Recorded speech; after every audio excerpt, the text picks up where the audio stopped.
it's Red. So today I'm going to be reviewing Ignite by Lily Parody. This story is about a girl named Lauren Lindsay who finds out that her stepmother passed away and left her 3 kids in her care. Currently, she's a college student. She's fending for herself.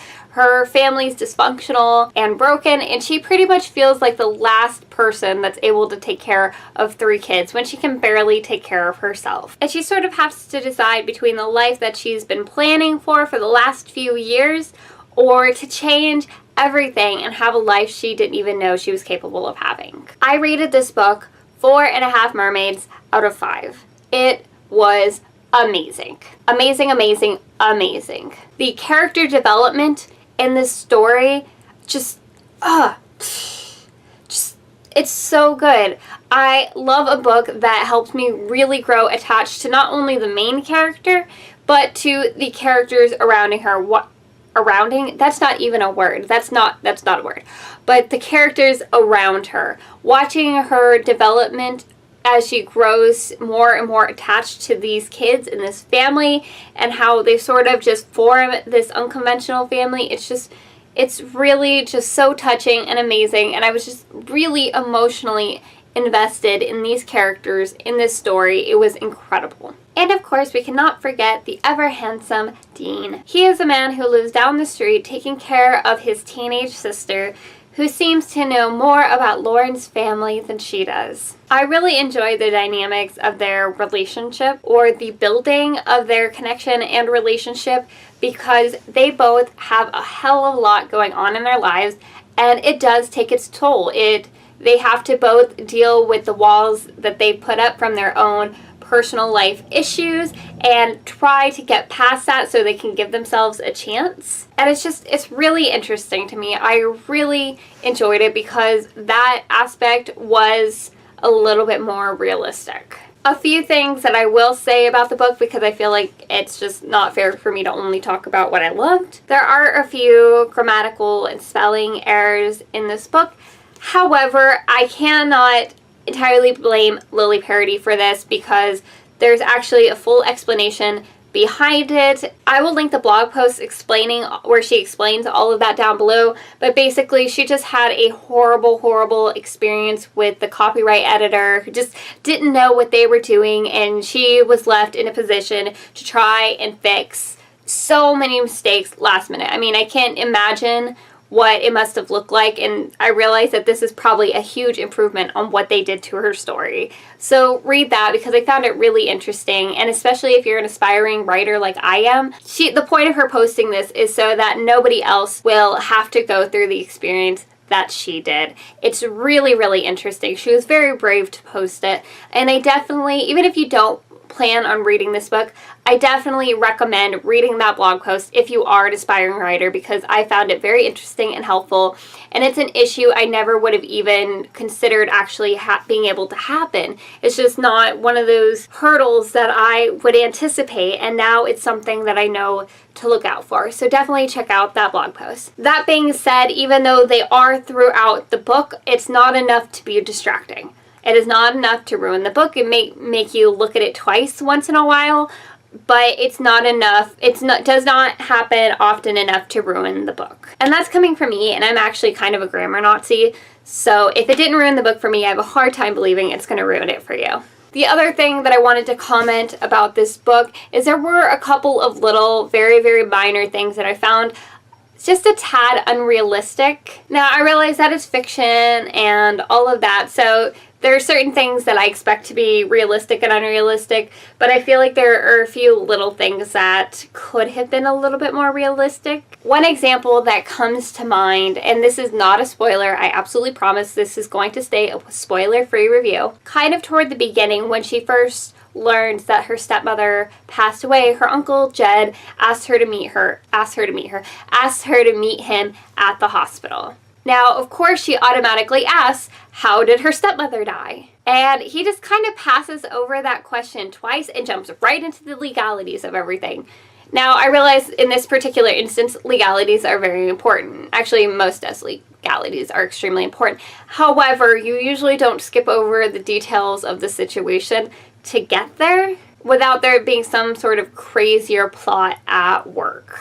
I thought that was very strange because I have dealt with a lot of death in my life. I've dealt with those situations, and in all of those situations, they don't bypass some of the details, like, for example, how somebody died, to jump right into the legalities of the situation. Usually it's pretty soon after, but I just thought it was strange, and she didn't really ask anymore. I just wonder why she didn't stay curious about how her stepmother died, you know, considering that it is that reason she now has 3 kids in her custody. That being said, Lily Parody does have a sequel in the works called Arclight. I believe it is called Arclight. And it is a story from the point of view of Dean. And I know she explicitly says that Arclight will fill in some of those gaps if you feel like some of those details are missing. So I'm assuming that the stepmother's death is one of those details that's going to get filled in with that sequel. So before I fully criticize the the lack of realism in that situation, I feel like I definitely need to read Arclight, because as far as I know, Lily Parody could be a plot genius, and there might be an explanation and a reason for all of it that just completely goes, you know, that I just cannot be aware of because I do not have the full information. So that's what I'm really hoping for. But again, I do think her lack of curiosity, even after all the legalities have been established, is a little bit odd to me.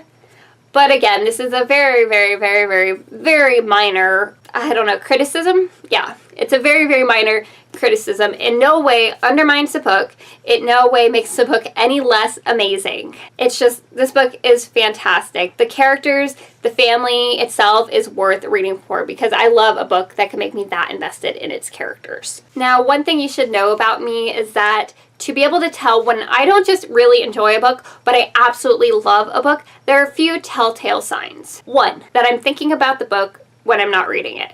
Like, I'll be at work and actually just be thinking about how much I wish I was reading the book. That happened with this book. And I haven't had that happen with a book in a long time. So that's pretty exciting. The other thing is when it basically gives me insomnia.